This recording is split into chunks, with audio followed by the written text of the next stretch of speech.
ভারতকে যত বেশি প্রেসার দেওয়া হবে ভারত ততটাই দৃঢ়ভাবে দাঁড়িয়ে যাবে এবং ধীরে ধীরে দূরে সরে যাবে। এই ব্যাপারটাও এখন ডোনাল্ড ট্রাম্প বুঝতে শুরু করেছেন। ভারতকে প্রেসার দিয়ে আর কখনোই ঝোঁকানো যাবে না। আর ফাইনালি ট্রাম্পও বুঝতে বাধ্য হয়েছেন যে ভারত ইতিমধ্যেই অনেকটা দূরে চলে গেছে, তাই সম্পর্ককে আবার ব্যাক অন ট্র্যাক আনাটা এতটা সহজ হবে না। ফলস্বরূপ ট্রাম্প এখন নিজেই একটি পিস ডিল অফার করেছেন।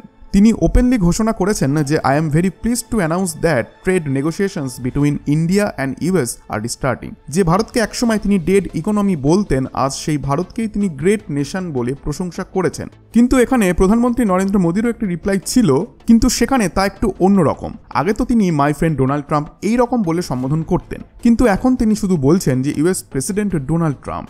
আর এর পেছনের কারণও খুবই পরিষ্কার। ট্রাম্প এখনও চুপচাপ একটা চেস মুভ খেলছেন। একদিকে তিনি বন্ধুত্বপূর্ণ ভাষণ দিচ্ছেন, অন্যদিকে খবর বের হচ্ছে যে ইউএস এবং ইইউ মিলে নতুন স্যাংশনস নিয়ে আলোচনা করছে। ট্রাম্প আবারও চাপ সৃষ্টি করছেন যেন ইন্ডিয়া এবং চায়নার ওপর 100% ট্যারিফ বসানো হয়, কারণ তারা রাশিয়ান অয়েল কিনছে।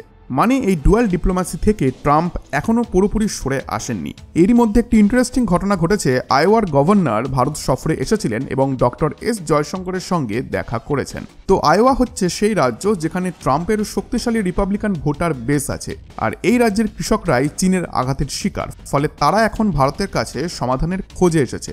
তবে প্রশ্ন হচ্ছে, ভারত কি তাদের প্রবলেমকে সলভ করতে পারবে, নাকি এটা ভারতের জন্যই একটা বড় ডোমেস্টিক চ্যালেঞ্জ হয়ে দাঁড়াবে? যত দিন যাবে তা ধীরে ধীরে পরিষ্কার হবে। চলুন এবার দেখি যে ডোনাল্ড ট্রাম্প আসলে কি লিখেছিলেন। তিনি ক্লিয়ারলি টুইট করে বললেন যে I am very pleased to announce that India and USA are starting trade negotiations to remove the barriers between our two nations. Basically discussions on a trade deal are happening and very soon I will also be speaking with my very good friend prime minister Modi. Trump আরও লিখলেন যে তিনি confident এইবার কোনো বড় difficulty আসবে না। দুই গ্রেট নেশনসের মধ্যে এই ডিল অবশ্যই কনক্লুড হবে। কিন্তু প্রশ্ন হচ্ছে, ট্রাম্পের এত পজিটিভ টোনের পেছনে হঠাৎ কি পরিবর্তন হলো?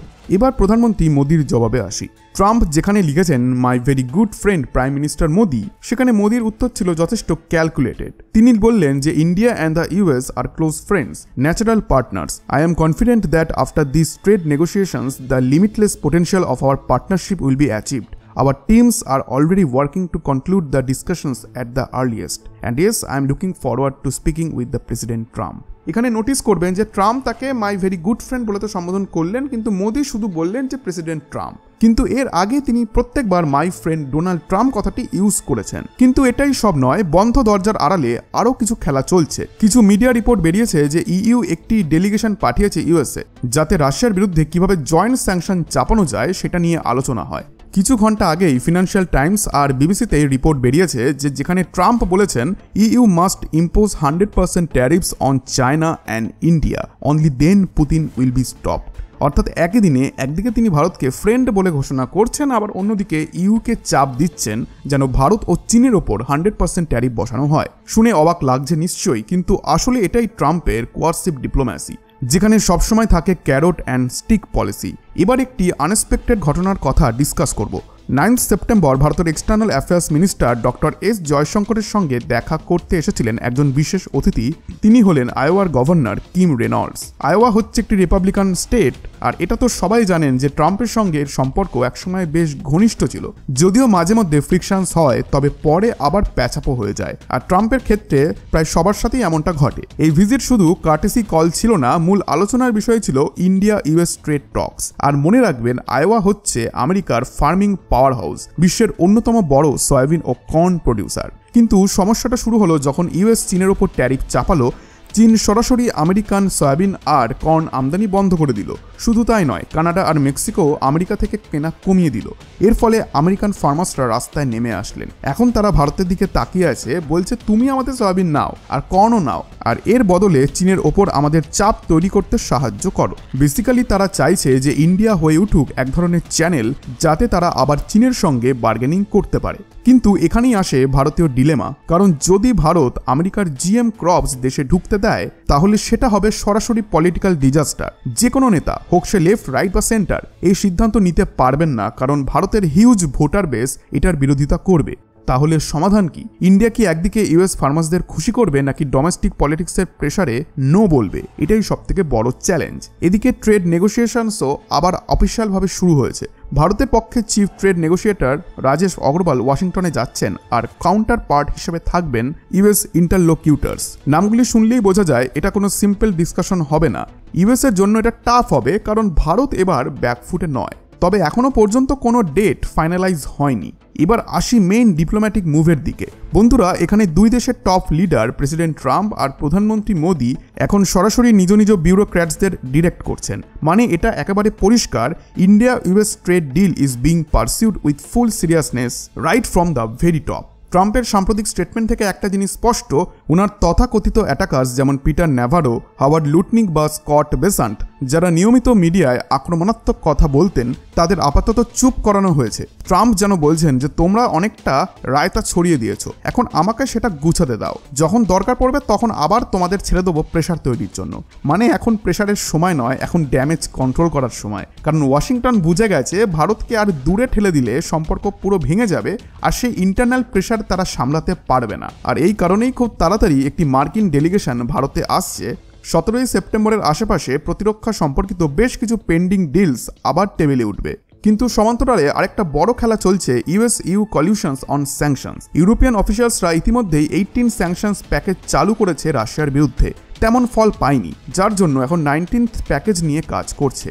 ইউকে স্যাংশন এনভয় দাভিদ ও'সুলিভান আমেরিকার কাউন্টার পার্টসের সঙ্গে মিটিং করছেন। উদ্দেশ্য একটাই, রাশিয়ার ওয়ার মেশিনারিকে দুর্বল করা। এখানে ট্রাম্প আবারও বলছেন you must impose 100% tariffs on both China and India, only then will Putin be stopped. প্রশ্ন হচ্ছে যে আজ সকালেই ভারতকে ফ্রেন্ড বলেন ট্রাম্প, আর কয়েক ঘন্টার মধ্যেই টোন বদলে গেল। উত্তরটা খুবই সহজ, যে প্রথমত ট্রাম্প দেখছেন যে ইউ এখন ভারতের দিকে ঝুঁকছে, কারণ ইউএস ট্যারিফস ভারতের ওপর চাপ সৃষ্টি করছে, আর সেই সুযোগ নিয়ে ইউরোপ ভারত থেকে বেটার ডিলস নিতে চাইছে। ট্রাম্পের ভাষায় আমরা সম্পর্ক খারাপ করছি আর তার ফল ইউ পাচ্ছে, তাই তিনি চাইছেন ইউও ট্যারিফ চাপাক, যাতে ইন্ডিয়া ইউ সম্পর্ক চাপের মুখে পড়ে। দ্বিতীয়ত, এটা নিছকই বার্গেনিং চিপ, একই মুদ্রার দুই পিঠ। একদিকে ট্রেড টক্স রিজাম্পশন, অন্যদিকে ট্যারিফ থ্রেট। অর্থাৎ যখন টেবিলে নেগোসিয়েশন চলছে তখন পাশাপাশি চাপও বাড়াতে হবে, যেন ইন্ডিয়া থেকে ম্যাক্সিমাম কনসেশন বের করে আনা যায়, না হলে সরাসরি ওয়ার্নিং যে আমরা না চাপালে ইউ চাপাবে। কিন্তু একটা জিনিস ট্রাম্পও খুব ভালোভাবেই বুঝে গেছেন যে ইন্ডিয়াকে অতটা স্কুইজ করা সহজ নয়।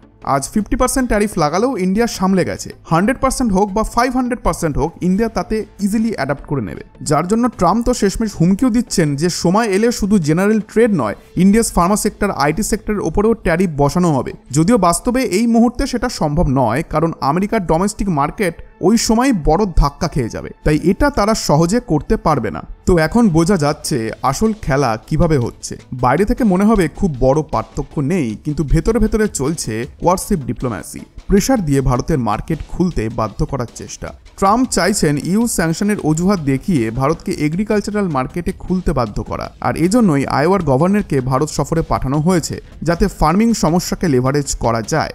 মনে রাখবেন, আইওয়া হলো আমেরিকার সয়াবিন আর কর্ন পাওয়ার হাউস। চীনের ওপর ট্যারিফ বসানোর পর সবচেয়ে বড় ধাক্কাটা লেগেছে এই রাজ্যের কৃষকদের ওপর।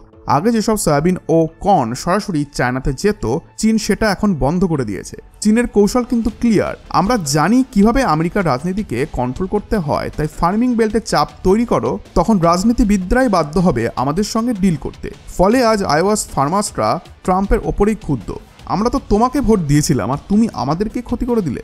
এখন ট্রাম্প চাইছেন যে ইন্ডিয়া হয়ে উঠুক চায়নার সাবস্টিটিউট, কিন্তু সমস্যা হলো আইওয়াতে যেসব ক্রপস হয় তা 95% জেনেটিক্যালি মডিফাইড, আর এটা ভারতীয় সয়েল বা পলিটিক্স দুটোর জন্যই একেবারে অসম্ভব। কারণ জিএম ক্রপস এলেই সেটি হবে পলিটিক্যাল ডিজাস্টার, এবং তার ধাক্কা পড়বে সরাসরি ফার্মার্সদের ওপর। সবাই তখন রাস্তায় নেমে পড়বে এবং ভারত সরকারকেই এখানে দোষী ঘোষণা করা হবে। বন্ধুরা, আশা করছি আজকের ইনফরমেশনটি আপনাদের ভালো লেগেছে। ভিডিওটি ভালো লেগে থাকলে ভিডিওটিতে অবশ্যই একটি লাইক এবং চ্যানেলটিকে এখনই সাবস্ক্রাইব করে দিন। ধন্যবাদ।